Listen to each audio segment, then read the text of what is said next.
Hello everyone. So finally हमारी self love series वापस आ गई है और आज मैं आप सबके साथ हूँ सेल्फ लव सीरीज़ के पार्ट 8 के साथ। और आज मैं आपको एक बहुत प्यारा टास्क देने वाली हूँ जो आपको लाइफ टाइम काम आने वाला है।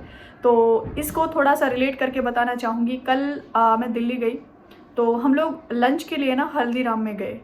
तो इससे पहले कभी अवेयर नहीं थे तो नोटिस भी नहीं करते थे ऐसी चीज़ों को।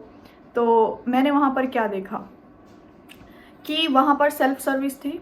कोई वेटर आपको पूछने वाला नहीं, कोई आपको नहीं पूछेगा सर बैठ जाइए, कोई नहीं कहेगा कि क्या मैं आपको कुछ लेके आऊँ, कोई आपको मेन्यू देने नहीं आएगा, कुछ नहीं होता। और उससे पहले एक और रेस्टोरेंट में गए तो वहाँ का जो स्टाफ था वो इतना वेल बिहेव्ड था, ऐसे हाथ रख के वेलकम करना और पूछना सारी चीज़ों के लिए। लेकिन हल्दीराम में ऐसा कोई सीन नहीं था। लेकिन क्रेज़ कहाँ पे ज़्यादा था आप गेस कर सकते हो। ऑब्वियसली हल्दीराम्स में, जहाँ पर सामने से लोग हमें सर्व कर रहे हैं, जहाँ पर सामने से इंसान झुककर हमें वेलकम कर रहा है, जहाँ पर सामने हमारे थाली ला के रख दी जाती है, वहाँ पर कोई भीड़ भाड़ था ही नहीं कुछ भी।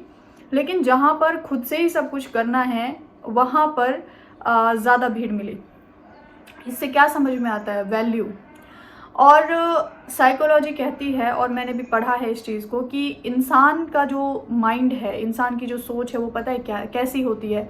इंसान को अगर समझना है, इंसान की फितरत ऐसी होती है कि जो चीज़ उसकी पहुंच से बाहर रख दी जाती है, यानी कि अगर सामने से उसे ये रियलाइज़ करा दिया जाए कि तुम ये अफोर्ड नहीं कर सकते, तो बस वो इंसान उसी चीज़ के पीछे भागता है। तो अब दोनों में डिफरेंस बस इतना था कि हल्दीराम्स ने अपनी वैल्यू बना रखी है। वो ये नहीं सोचता कि यार हमने अगर सर्विस नहीं दी तो लोग आएंगे या नहीं आएंगे, या फिर ऐसा तो नहीं हमें लॉस हो जाएगा। और स्टार्टिंग से ऐसा नहीं होगा। अगर आप ये सोचो कि स्टार्टिंग से ऐसा ही होगा, स्टार्टिंग से ऐसा नहीं होगा। लेकिन आज क्या है, उनको कुछ करना ही नहीं पड़ रहा, क्योंकि उनको मेहनत उन्होंने कर ली है जितनी मेहनत उनको करनी थी।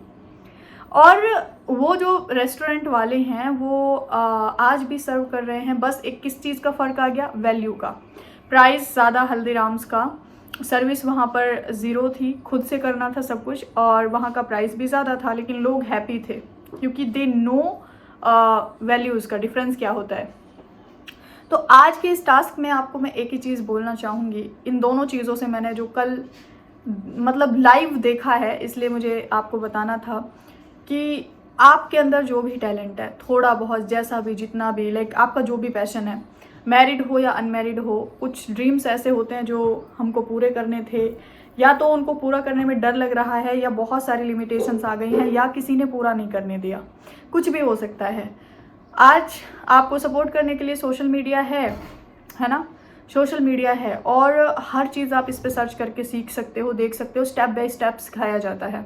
आज आपके सामने लिमिटेशंस हो सकती हैं कि मैं ये सीख के क्या करूं, मुझे कोई परमिशन नहीं देगा, लेकिन आपने वो विश्वास अपने अंदर रखना है। जैसे एक तैयारी करनी है कि मैं इसमें मास्टर हो जाऊं, कभी भी कहीं से भी कोई भी ऐसी अपॉर्चुनिटी आ सकती है कि मुझे इस पर काम करना पड़ जाए।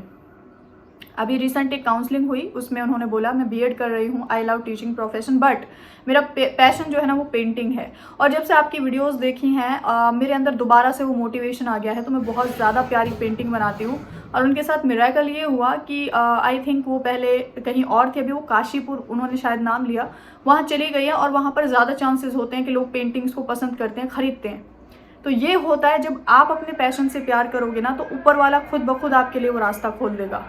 तो आपको क्या पसंद है? I love this particular thing, मुझे कमेंट सेक्शन में ज़रूर बताना। मुझे भी तो पता चले कि मेरी मैजिकल फैमिली के कितने प्यारे प्यारे ड्रीम्स हैं। तो आपने क्या करना है, सेल्फ लव ही है अपने पैशन पर काम करना। मेहंदी, पार्लर, आर्टिस्ट, या जो भी what ever you want, you know, cooking, या फिर हमारी एक दी है, उन्होंने सिर्फ सिलाई के दम पर अपने आप को बहुत ग्रो कर लिया है। वो आई थिंक उनका छोटा सा एक सिलाई का काम था, उसी में वो इतना ग्रो कर गई कि आज मतलब उनको फुर्सत भी नहीं है, इतनी सी भी नहीं है, और इतना ज़्यादा फाइनेंशियली फ्री हो गई हैं।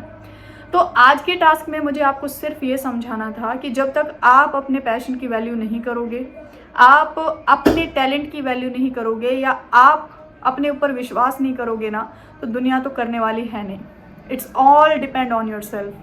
प्लीज़ गाइज आप लिमिटेशंस को छोड़ दो। अगर आप लॉ ऑफ अट्रैक्शन में आने के बाद भी ये सोचते हैं कि मुझे कोई परमिशन नहीं देता, या जब खुद पे बीतती है तब पता चलता है, या इतना आसान नहीं होता है, या फिर कहना बहुत आसान है करना बहुत मुश्किल, तो अगर लॉ ऑफ अट्रैक्शन जैसे फील्ड में आप ये सब बातें बोल रहे हो तो फिर आपने कुछ सीखा ही नहीं। इसका मतलब यहाँ पर जितनी लिमिटेशंस आज आपको नज़र आ रही हैं, इतनी अबंडेंस है इस यूनिवर्स में कि कहीं से कुछ भी हो सकता है, और हमें हमेशा रेडी रहना है। सोचो, आपका जो भी पैशन है, आप जो करना चाहते थे, आपको अचानक से उसकी परमिशन मिल जाए और आप रेडी ही ना हो उस चीज़ के लिए, तो कैसा लगेगा।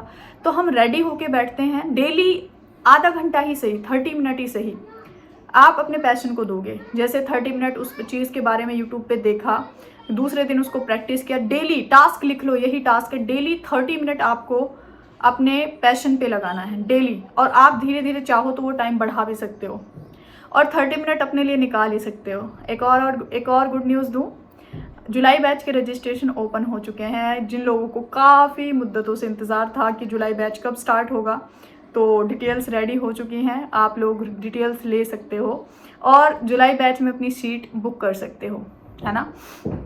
तो आपने कुछ नहीं करना, आपने डेली 30 मिनट उस चीज़ को सीखना है जो आपको पसंद है। डांस हो सकता है,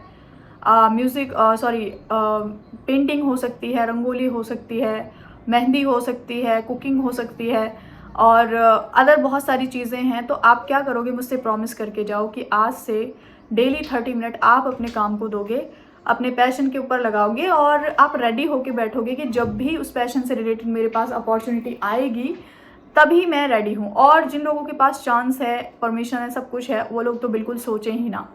तो डेली 30 मिनट आपके, और आपको अपने पैशन पे काम करना है। क्योंकि मुझे हल्दीराम से ये समझ में आया कि उन्होंने अपने ऊपर टाइम दिया है और उन्होंने अपने आप पर मेहनत करी है, तो इसीलिए आज वो बेफिक्र होके बैठे हैं कि नाम इतना बना लिया है कि अभी लोग हैं ना, बुलाएं या ना बुलाएं, खुद ब खुद खींचे चले आएंगे। और एक टाइम ऐसा भी होगा कि उन्होंने भी सर्विस दी होगी, उन्होंने भी प्रमोशंस किए होंगे, उन्होंने भी बहुत कुछ किया होगा, but right now everything is like एक फ्लो में जा रहा है। कोई ज़रूरत ही नहीं है कुछ करने की, या कुछ सोचने की, या आगे से एफर्ट्स डालने की, क्योंकि वो इतना काम कर चुके खुद पे कि अब ज़रूरत नहीं है। इसी तरह से आपको भी अपने आप को अपने हर एक चीज़ में मास्टर बना लेना है। बस थोड़ी सी मेहनत करनी है, और उसके बाद आप देखोगे आपको अपॉर्चुनिटीज़ नहीं ढूंढनी पड़ेंगी, अपॉर्चुनिटी आपको ढूंढेंगी। तो कैसा लगा आपको मेरा टास्क, और सबसे इम्पॉर्टेंट कि इस बात से आपने क्या समझा, ये जो दोनों डिफरेंस हैं दोनों रेस्टोरेंट के बीच में जहाँ पर भी हम गए थे, इससे क्या चीज़ समझ में आती है आपको, ऐसा क्यों हुआ होगा। जवाब आपको पता है, बट आपसे सुनना चाहती हूँ। सो मिलती हूँ आपसे कल नेक्स्ट वीडियो में नेक्स्ट टास्क के साथ। और जिन लोगों को जुलाई बैच में रजिस्ट्रेशन कराना है वो अपना रजिस्ट्रेशन करा सकते हैं। Take care everyone and